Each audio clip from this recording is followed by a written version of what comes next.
Salut à tous, on se retrouve aujourd'hui pour parler du Paris Saint-Germain ce lundi 3 novembre et on commence bien évidemment avec le match du week-end. C'est avant-hier, c'est au Parc des Princes, 17 h le coup d'envoi et le PSG recevait l'équipe de Nice. N'oubliez pas que Nice sur les 2 dernières années au Parc des Princes s'est imposé à Paris. Donc voilà, c'était la bête noire des Parisiens. Ça a failli de nouveau la bête noire parce qu'il y avait quand même 0-0 à la 93e minute du match.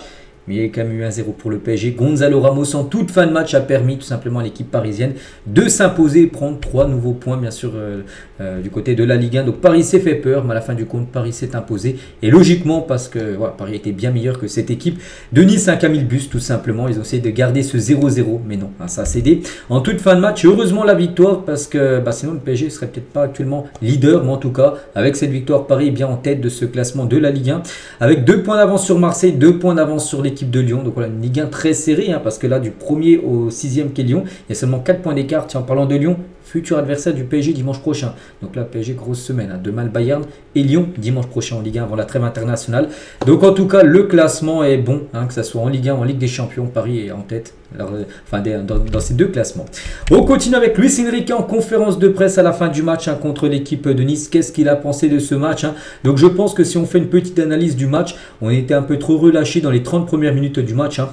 La dernière partie de la première mi-temps a été meilleure et en deuxième mi-temps on a très bien joué, on a fait le boulot, on a largement mérité cette victoire. Je suis l'entraîneur du PSG, je cherche à améliorer mon équipe, le reste j'en suis très respectueux. J'aime attaquer face à des blocs bas parce que tu dois être précis, mais en même temps il n'y a pas de temps et d'espace, c'est très difficile. Tu dois faire des mouvements avec le ballon et sans le ballon. Il y a un jeu de stratégie que j'aime, c'est la phase de jeu que je connais le plus et c'est frustrant quand tu affrontes une équipe comme Nice parce qu'elle défend très bien, mais c'est normal, je comprends tout, c'est le football. Il faut savoir s'adapter. Voilà, parce qu'il faut savoir s'adapter au bloc bas. C'est que le PSG maintenant, quasiment 3 fois sur 4, c'est des blocs bas qu'il faut essayer de contourner, de se gêner. C'est pour ça qu'il faut trouver des nouvelles solutions. Peut-être des buts sur coup de pied arrêté, où le PSG est de plus en plus fort. Le but est venu sur un corner, donc coup de pied arrêté. Marquer des buts de loin, des frappes lointaines pour contourner tout simplement ces blocs bas. Toujours avec Enrique. Donc vous journalistes, vous aimez beaucoup faire des conclusions positives ou négatives, mais c'est le début de la saison. Donc c'est beau de voir beaucoup des équipes avec beaucoup de points, mais ce n'est pas le moment de tirer des conclusions. Il faut savoir gérer les différentes compétitions bien sûr qu'on joue et je pense qu'on est dans une bonne période. Je voudrais souligner que les supporters ont chanté pendant 94 minutes et c'est normal pour nous en tant qu'équipe d'avoir la même mentalité que nos supporters et d'essayer de marquer jusqu'à la dernière minute. C'est très important pour nous pour renforcer encore notre mentalité bien sûr. Et on a déjà la tête concentrée sur le prochain match contre le Bayern Munich. Comme face à Barcelone, c'est l'un des meilleurs matchs que l'on peut jouer. On est ravis d'affronter l'une des meilleures équipes d'Europe et on est confiant. On sait l'ambiance que nos supporters vont créer et on va essayer bien sûr d'en profiter de ce match qu'on parlera un peu tout à l'heure et surtout demain, bien sûr, vu que le match a lieu demain en faisant l'avant-match. Et toujours avec Enrique, donc Ousmane est un joueur différent.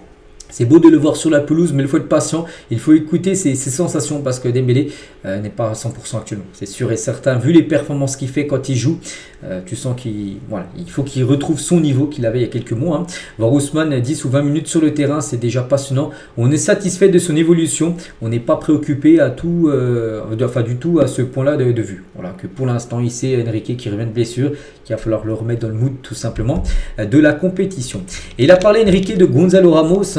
Voilà, encore le super sub parfait bien sûr, il commence remplaçant, il rentre en cours de jeu et il marque. C'est un joueur très important pour nous parce qu'il est prêt lors de tous les matchs, qu'il joue ou pas. 5 minutes de Gonzalo Ramos sur le terrain, ce sont 5 minutes de gros travail de qualité. Il a marqué le but sur un très bon centre de Kanghini et une très belle anticipation de Kvaratskhelia et un très bon but de Gonzalo. C'est important pour lui et pour l'équipe bien sûr ce but. Donc voilà, quelques déclarations de Luis Enrique. Les notes au jour, enfin c'était hier, le lendemain du match dimanche, c'est pareil aujourd'hui, donc on n'a pas bougé donc de ce PSG Nice dans le journal L'équipe. Donc côté parisien, donc il y a quand même pas mal de joueurs qui sont en dessous de la moyenne, c'est-à-dire 4 sur 10, donc comme Zarbani, encore décevant, enfin voilà, 4 pour Zarbani. Bon, il n'y a pas eu de but pris, mais bon, on sait que Zarbani, il est toujours, l'impression que c'est toujours très fébrile. Nuno Mendes aussi, passé un peu à côté de son match, parce qu'on sait qu'il peut faire beaucoup plus. Donc tu te dis 4 après, voilà, c'est pas non plus une catastrophe. Il est surtout là lors des très grands matchs. Mendes, donc Barcola 4, Zer Emery 4, ou même Maïlu 4. Voilà, donc c'est les notes après l'équipe, après les journalistes de l'équipe, ils pensent de leur match. Nous, il y a des supporters ou moi, peu importe, on pense différemment sur certains joueurs. Donc le joueur la plus grosse note, c'est Vitinha, qui a toujours encore beaucoup de ballons, la pièce maîtresse. Et Kvaratskhelia aussi, une note de 6 pour les deux. On va parler de Gonzalo Ramos, donc pas noté parce que là c'est le 11 qui a commencé titulaire. Mais en tout cas, Ramos, buteur, et c'était son 100e match quand même du côté du PSG. Donc c'est un cap symbolique, 100 matchs dans un club. Et en plus, il nous marque ce but à la 94e, le seul but du match. Hein. Donc félicitations à Ramos pour ce but et pour ses 100 matchs du côté du PSG. Et Ramos, hein, c'est fou, regardez, il a marqué exactement à 3 minutes 59 sur les 4 minutes additionnelles. Regardez, hein, donc 90 plus 4, on est à 3 minutes et 59 secondes. Une seconde après, là, ça y est, on était le temps, enfin, il n'aurait pas sifflé pile là, bien sûr. Mais voilà, c'est la dernière action. Là, s'il ne marquait pas, le gardien, par exemple, récupérait le ballon, il faisait le dégagement, c'était fini. Là, vraiment, c'était la dernière seconde, bien sûr, pour marquer pour Gonzalo Ramos. Et Ramos tacle le système de jeu des clubs français face au PSG. Il a dit c'est très difficile de jouer avec ces équipes-là.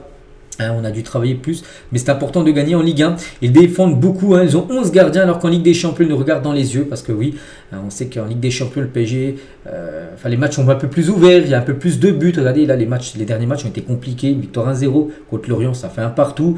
Voilà, c'est toujours compliqué, alors qu'en Ligue des Champions, par exemple, regardez le festival contre les Leverkusen 7-2, parce que les Leverkusen, ils n'ont pas mis le bus.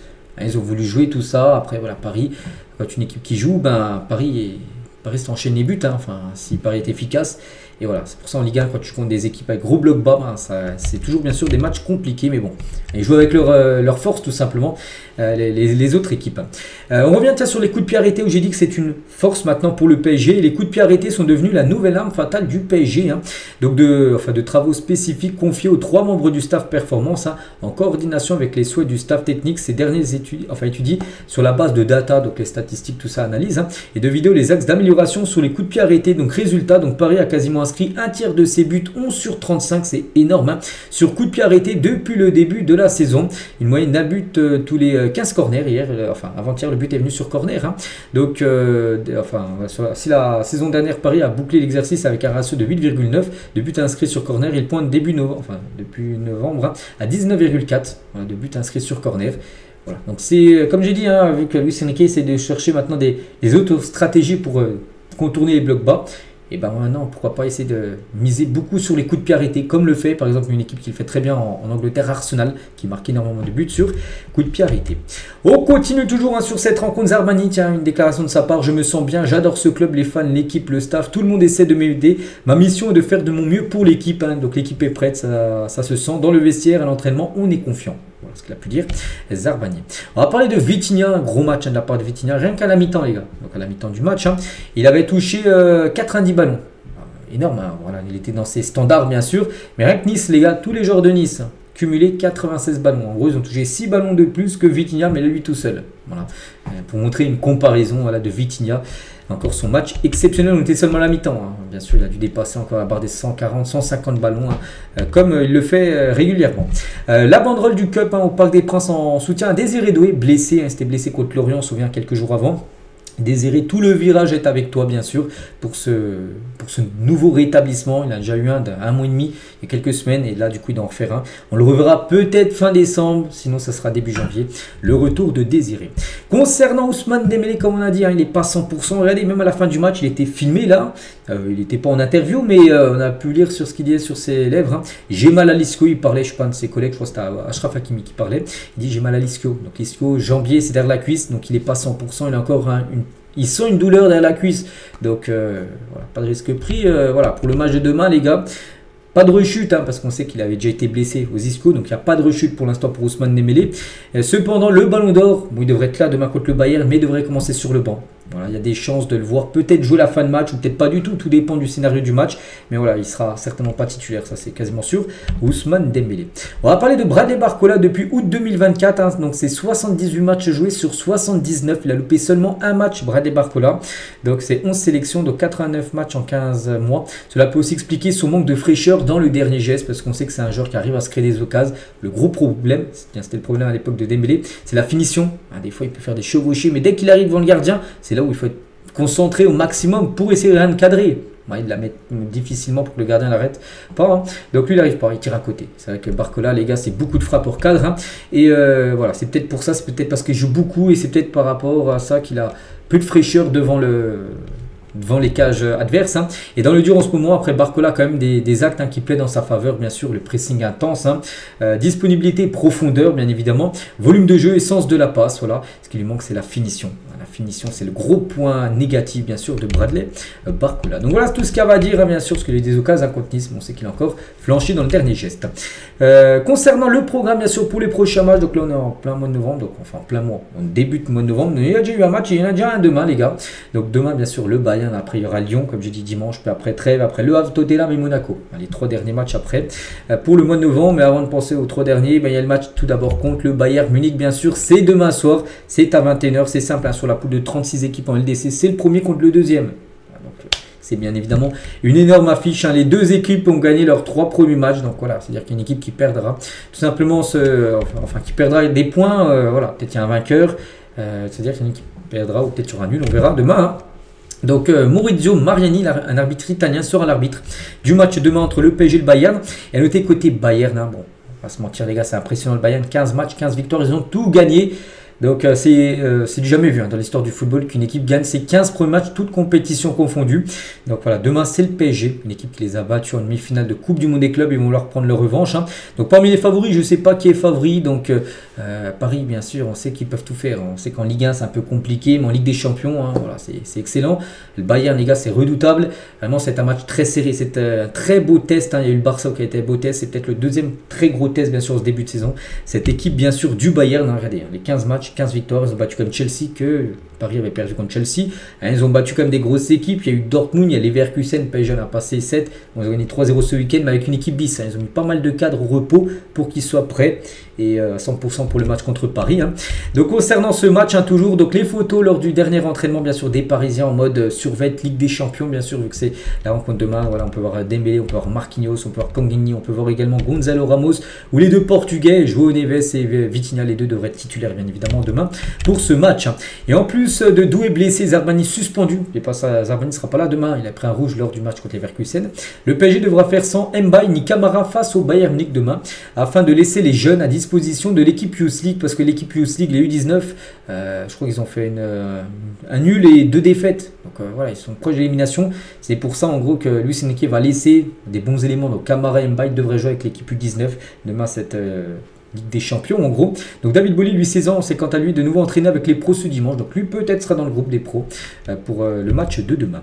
A noter aussi que ce match demain se jouera avec le maillot de domicile, voilà pour le PSG. Bon après Yannis dit le match se joue à domicile, donc c'est normal que c'est le maillot de domicile, non, des fois Paris saison dernière jouait à domicile, hein, par exemple contre City, ils avaient porté leur 4e maillot, vous savez ce maillot bleu qui est en rupture de stock, donc là ce sera bien ce maillot de domicile, le maillot bien sûr du PSG, donc le Bayern pense on jouera, enfin eux ils joueront en rouge. Et on finit juste tiens avec une question de PSG Community. Donc pour vous, quelle attaque doit aligner Luis Enrique demain pour chaque trio proposé, hein, plus de 4000, enfin plus de 900 votes, hein, plutôt 4000 vues. Et la plupart ont mis ça, hein, donc Dembélé, Gvara, Barcola, moi j'ai mis Barcola, Gvara, mais Maulu à la place de Dembélé. Pourquoi? Parce que Dembélé ne va pas commencer titulaire, comme je dis demain. Donc surtout qu'il est, voilà, il ne faut pas non plus le faire jouer et rechuter, qu'il rechute de son ischio-jambier. Donc je pense que demain il sera remplaçant plutôt. Donc je vois bien Barcola, Gvara et Maulu. Donc Maulu en 9. Gvara à droite et Barcola à gauche, voilà, ça pourrait être ça bien sûr, et certainement ça sera ça l'attaque parisienne. Donc voilà ce qu'il y a à dire aujourd'hui, j'espère que ça vous a plu. On se retrouve demain bien sûr, demain on fait l'avant-match, hein, de la rencontre de demain. Allez, moi je vous laisse, je vous souhaite une bonne journée et à demain.